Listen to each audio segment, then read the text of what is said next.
बहुत जल्दी लौट आऊंगा। राधा जी उठ जाती है, गोपियों को समझाती है कि ये कितने दिन के लिए जा रहे हैं, बहुत जल्दी आ जाएंगे, हमसे वादा किए। गोपियों ने कहा कि क्या प्रभु, तो हाँ, हम बहुत जल्दी आपके पास आएंगे, बहुत दिन के लिए थोड़े जा रहे हैं।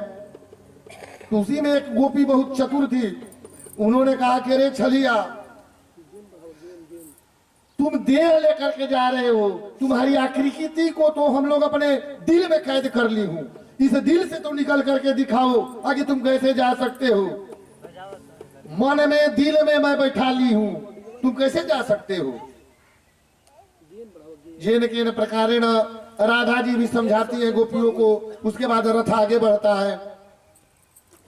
रथ आगे जाकर के अब अक्रूर जी को भी ये संदेह होने लगता है कि ये भगवान है कि नहीं। इनके लिए लड़कियां, नारी, गोपियां सब रो रही है, ये है कि नहीं। इनके मन में भी अब संदेह उत्पन्न हो गया। तो भगवान संदेह वालों को संदेह तुरंत दूर करते हैं। दिन के 10 बज रहे हैं, पुनः दोपहर का संध्या बंदन का समय हो गया था।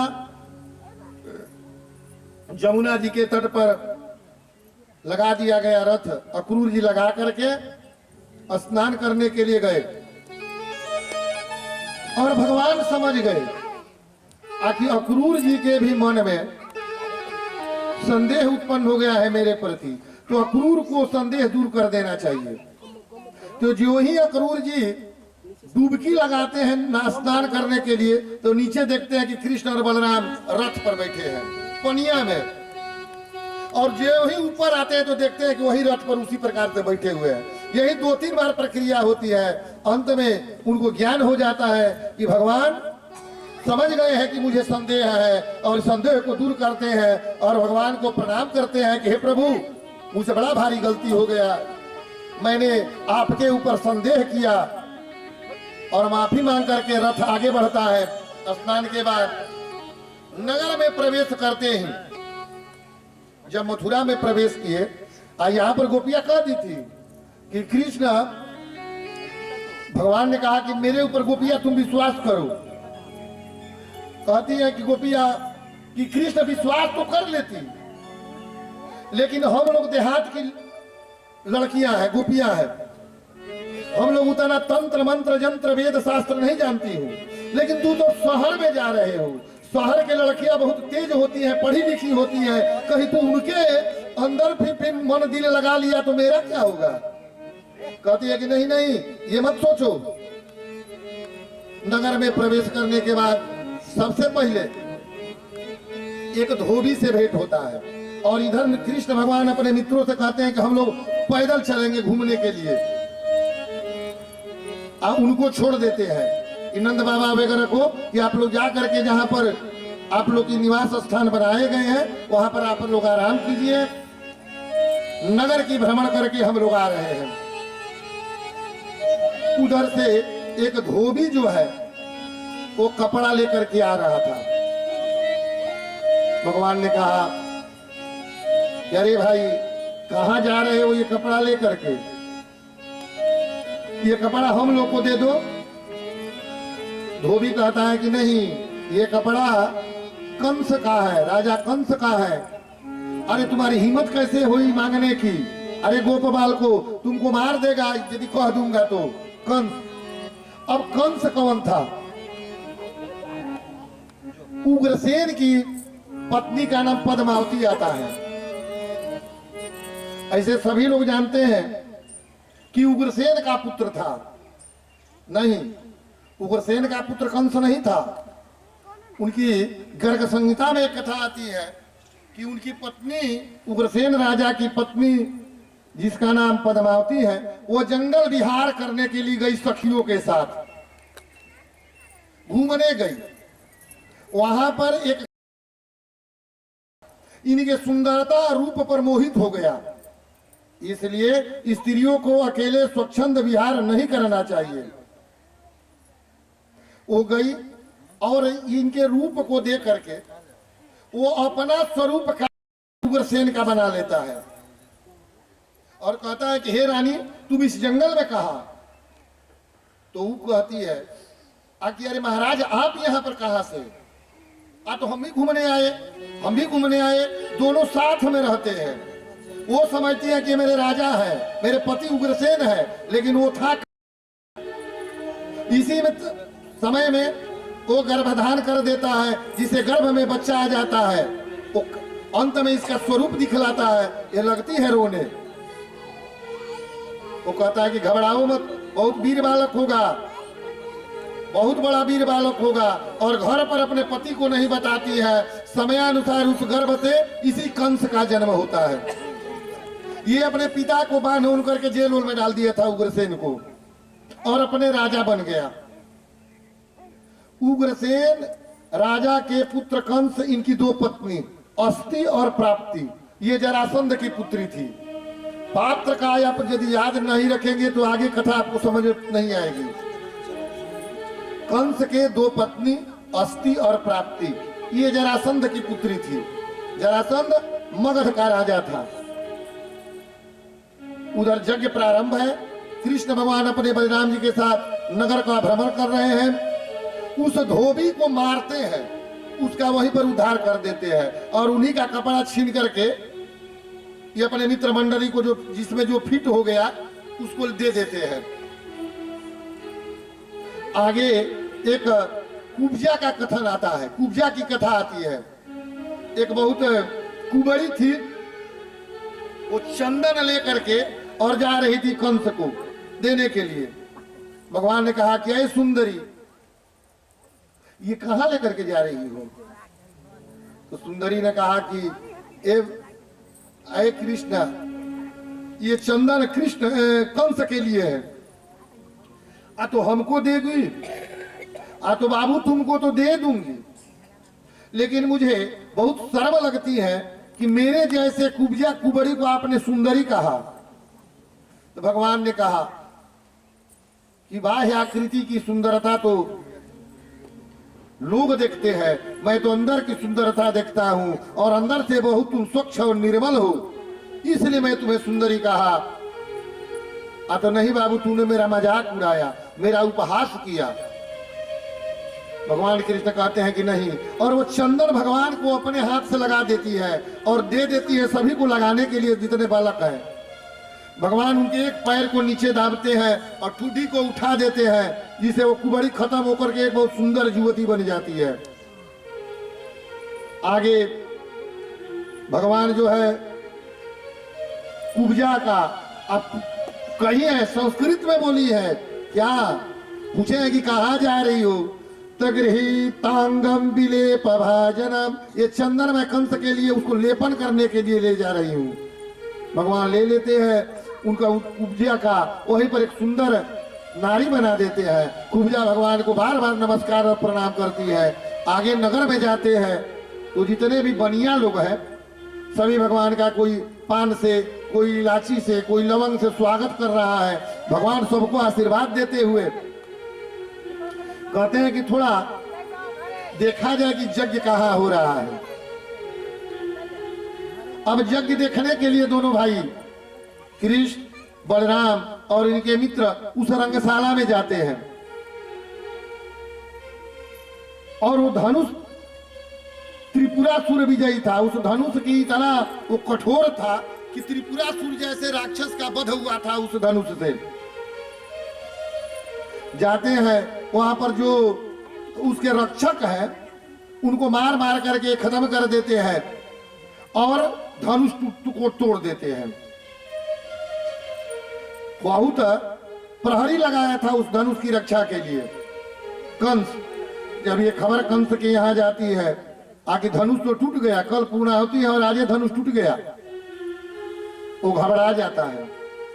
कहता है कि यही बालक मेरा मृत्यु का कारण है। ऐसा बात करो कि पूरे नगर को चारों तरफ से सीमाओं को बंद कर दो कि ये बच्चा निकल ना पाए।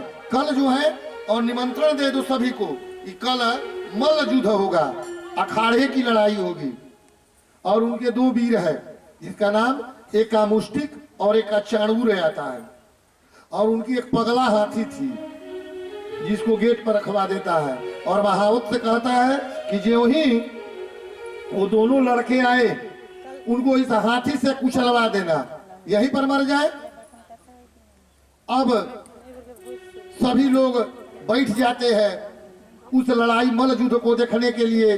नंद बाबा नहीं जानते थे कि ये मेरे बेटे के साथ ही लड़ाई है। नंद बाबा को पता नहीं था। नंद बाबा भी बैठे हैं, सभी गोपी ग्वाल बाल हजारों उनके सेना सभी लोग बैठे हुए हैं। उस अगल बगल में कंस भी बैठा है। बलराम जी और श्री कृष्ण जी का उसमें आगमन होता है उस रंगशाला में। कुबलय हाथी को देखते ही देख ली कुबलय हाथी का महावत आगे यही कृष्ण है, उनको अपने सूंड में लपेटवा करके मारना चाहा। भगवान ने इतना घोर युद्ध करके और वहीं पर कुबलय हाथी को मार उधार कर दिया। अंदर गए तो बहुत बड़े पहलवान मुष्टिक और चाणूर। और मुष्टिक और चाणूर क्या है? हजारों हाथियों का बल। कंस का मंत्री वहां से कहता है कि मुष्टिक और चाणूर से एकाएक से कृष्ण और बलराम लड़ेंगे। नंद बाबा रोने लगते हैं कि मैं तो बेकार आ गया। ये मुष्टिक और चाणूर से लड़ना इतना आसान काम नहीं है, और नहीं लड़ूंगा तो पर भी मार देगा ये कंस। तो युद्ध प्रारंभ होता है। मुष्टिक से बलराम जी और चाणूर से कृष्ण भगवान की लड़ाई होती है। अब ये मन ही मन लगते हैं ओम नमः शिवाय ओम नमः शिवाय ओम नमः शिवाय जपने, आकि हे शंकर भगवान मेरे बच्चे की रक्षा करना। तब तक दूसरे उनके मित्र बगल में बैठे थे, उन्होंने कहा कि हे नंद बाबा आप क्या जप रहे हो? आप तो ओम नमः शिवाय। नहीं नहीं, हनुमान जी की तुम स्तुति करो, हनुमान जी की तुम ध्यान और कीर्तन करो, क्योंकि युद्ध के देवता हनुमान है और हनुमान जी ही आप हमारे कृष्ण और बलराम की रक्षा करेंगे। और इनके लिए वो लगते हैं हनुमान जी का ओम हन हनुमतये नमः, ओम हन हनुमतये नमः, ओम हन हनुमतये नमः का जप करने।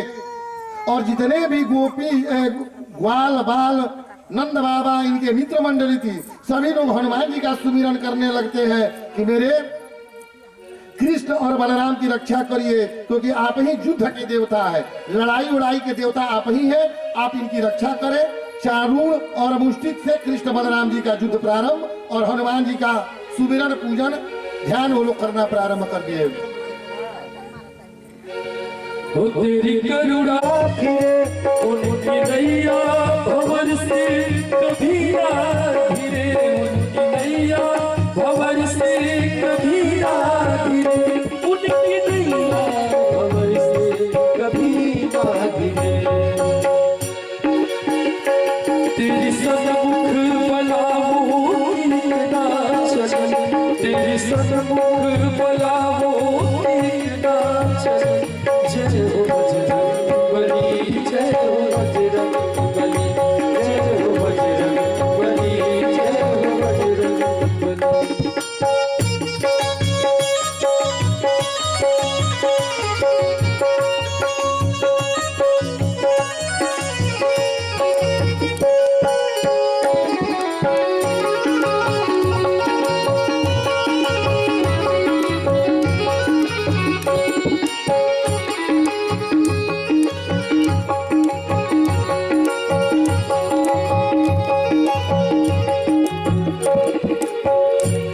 राम नाम की शक्ति तेरे पास है, राम नाम की शक्ति तेरे पास है। भक्त को बहुत ही तुझ पे विश्वास है, भक्त को भी पूजा से अंधकार घर का मिटे, तेरी पूजा से अंधकार घर का मिटे। हर दुख रोग भय की बदलिया छटे, हर दुख रोग भय की बदलिया छटे।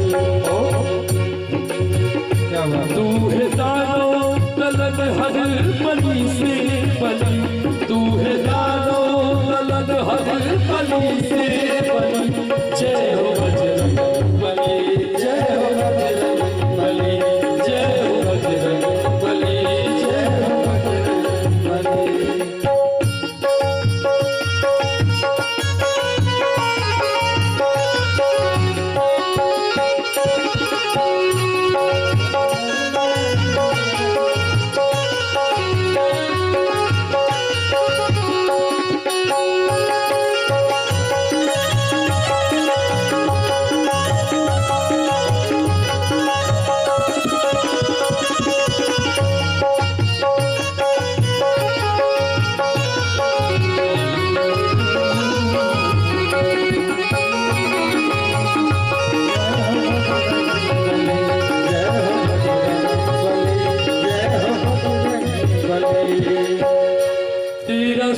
सुमिरन शनि से बचाता हमें, तेरा सुमिरन शनि से बचाता है। पाठ तेरा ही हर सुख दिलाता हमें, पाठ तेरा ही हर सुख दिलाता है। तेरी चरणों में नाचो धूल झूमे, तेरे चरणों की निर्दोष धूल झूमे, तू ही पतझड़ में कलियां खुशी से खिले, तू ही पतझड़ में कलियां खुशी से खिले, तू ही पतझड़ में कलियां खुशी से खिले। और पग धुली तो चंदन से भी है ये भली, पग धुली तो चंदन से भी है ये भली। जय हो बजरंग बली, जय हो बजरंग बली, जय हो बजरंग बली, जय हो बजरंग बली। तेरी करुणा से सबकी है खुदा चली, तेरी करुणा से सबकी है खुदा चली। जय हो बजरंग बली, जय हो बजरंग बली, जय हो बजरंग बली, जय हो बजरंग बली, जय हो बजरंग बली, जय हो बजरंग बली।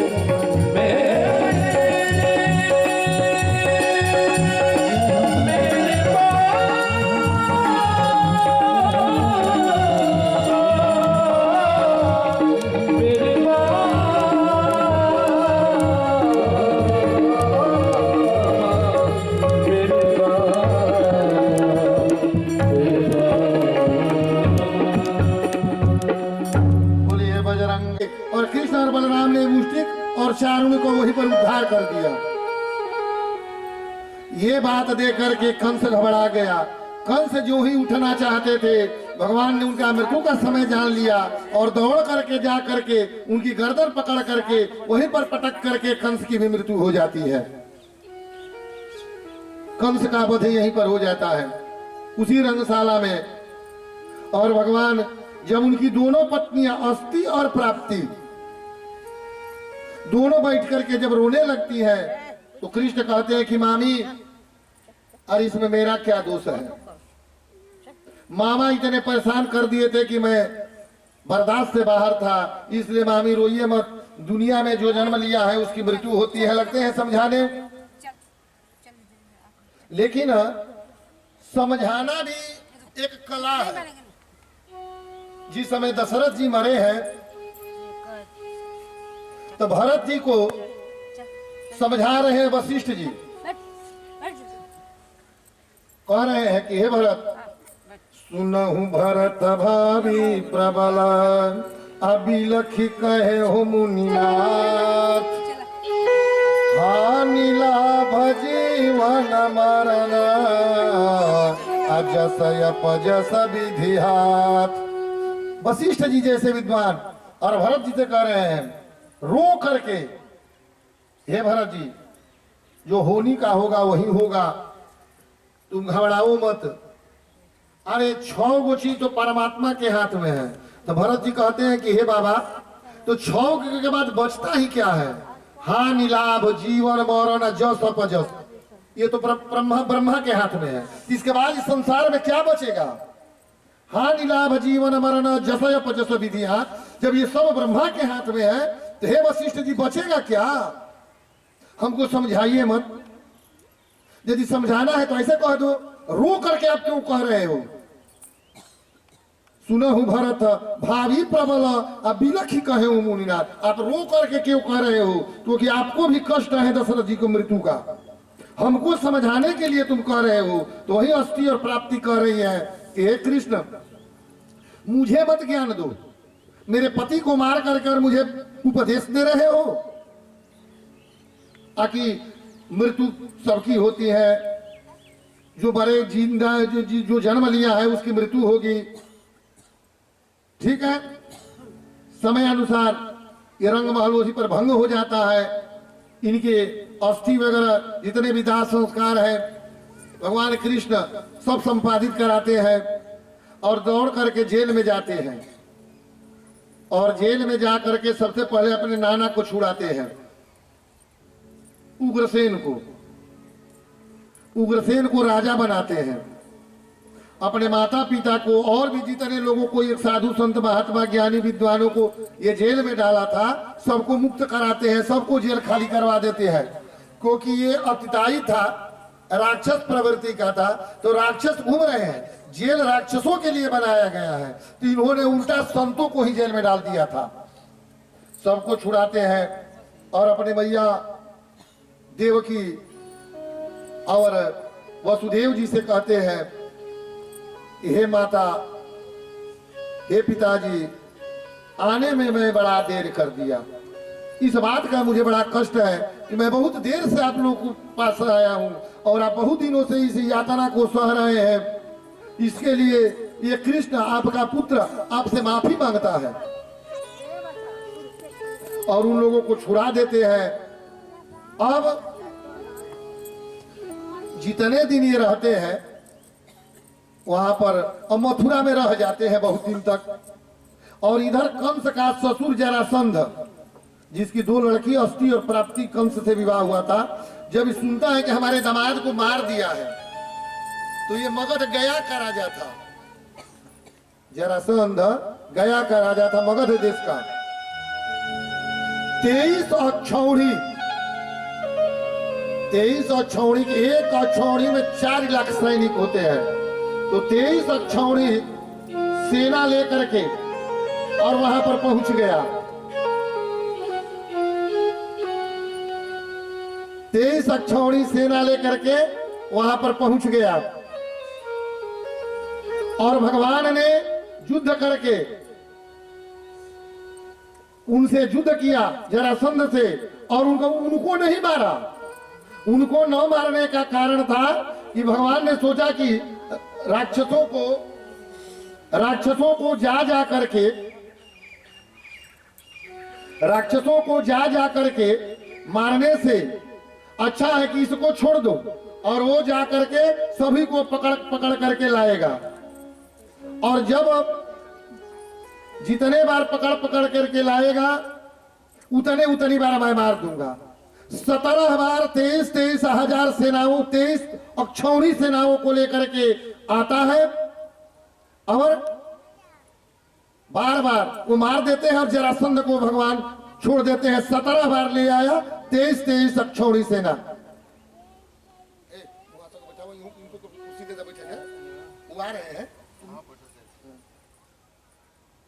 आप लोग बैठिए। मैंने किया है 23 अक्षौणी सेना लेकर के, और उनको मारने के लिए कृष्ण जी ने उनको छोड़ दिया और सबको मारा। क्यों? क्योंकि घूम घूम करके मारने से अच्छा है कि यहाँ पर ले आए और उन्हीं को मैं मार दूं। आगे उस समय चाणूर भी कहा था भगवान से कि न बलाम न किशोरत्वम बलश्च बलिनाम वर लीलयेभ्यो हृतेजेन सहस्रादि सत्वमृता। भगवान इतने में ही एक काल जौवन नामक राक्षस का वर्णन आता है। वो काल जौवन कौन था? वही जो जिसका वास्तव में ये पुत्र था, जो मैं अभी कथा बताया कि वही काल जौवन उग्रसेन राजा का रूप बना करके इनकी पत्नी के साथ गर्भाधान किया था, जिसका पुत्र कंस था, उग्रसेन का पुत्र नहीं था। वो आता है और भगवान उनको वरदान दिए थे कि हम तुमको नहीं मार सकते हैं। काल जौवन आता है और भगवान को मारने के लिए बार बार मथुरा पर चढ़ाई हो रही है, बार बार भगवान कष्ट में है, मथुरा की जनता कष्ट में है। जब काल जौवन आया भगवान को मारने के लिए, तो भगवान यहां से भागते हैं, क्योंकि भगवान उनको मार नहीं सकते हैं, और यदि रहेंगे तो मथुरा को बार बार डिस्टर्ब हो रहा है। भगवान को मारने के लिए मथुरा को डिस्टर्ब किया है, तो वो जो है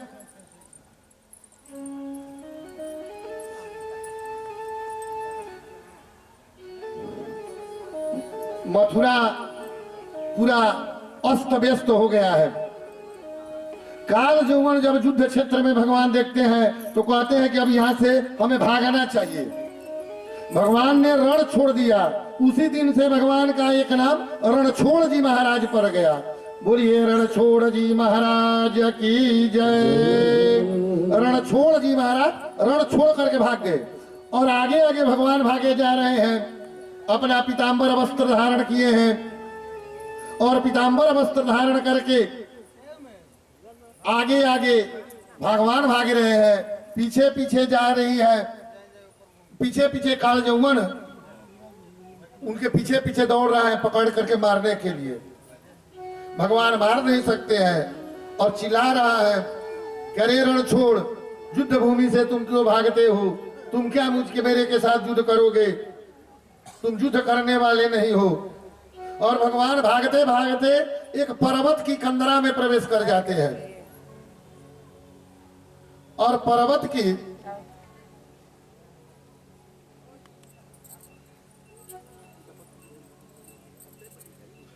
उनकी वो जो है एक पहाड़ की कंदरा में प्रवेश कर जाते हैं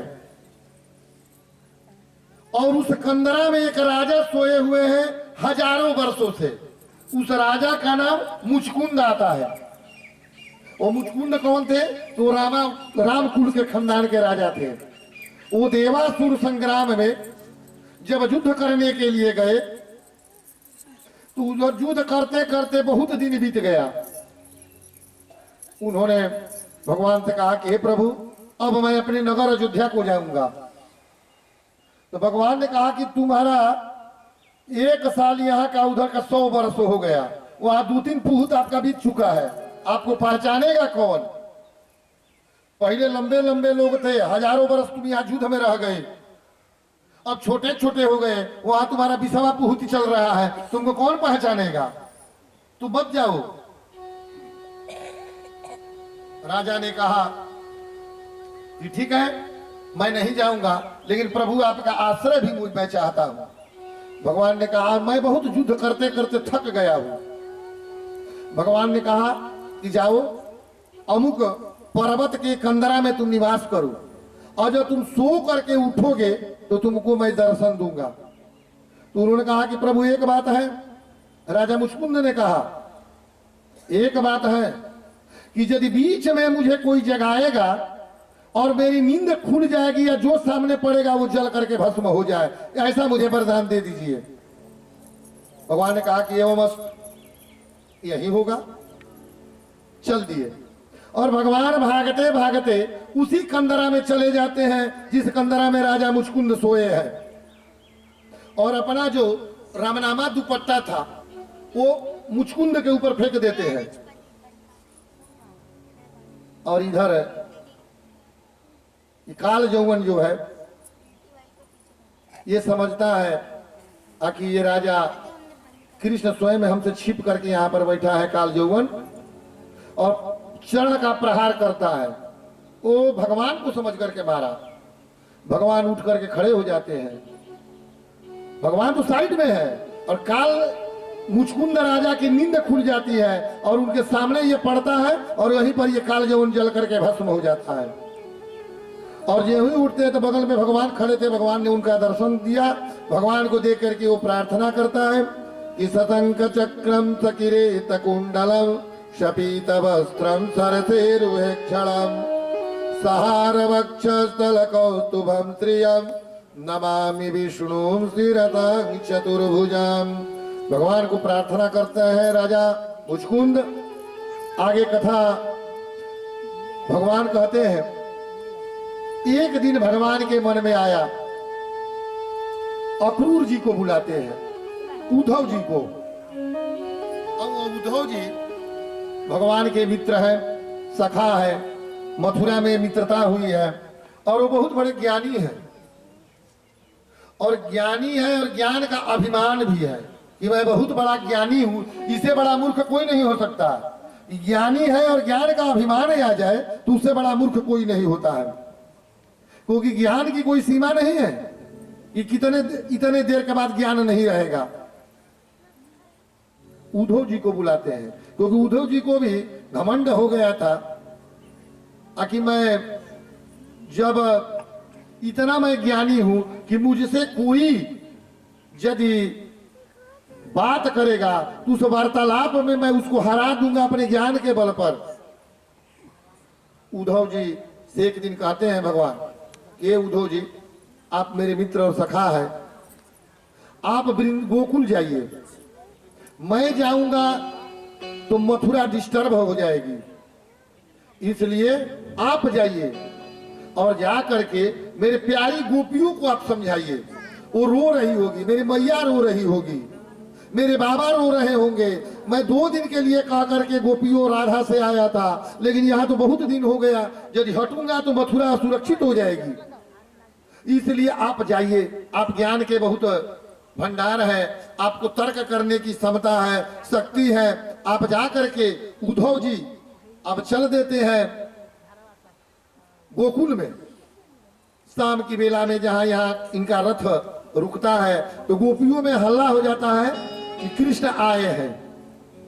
वो देखने के लिए दौड़ करके अपने प्राणनाथ को आती है और आ करके अब यहाँ उद्धव जी और गोपियों का संवाद है। ज्ञान और वह भक्ति दोनों का युद्ध होगा, वाक युद्ध। गोपियां कहेगी, गोपियों से कह रहे हैं उद्धव जी, कह रहे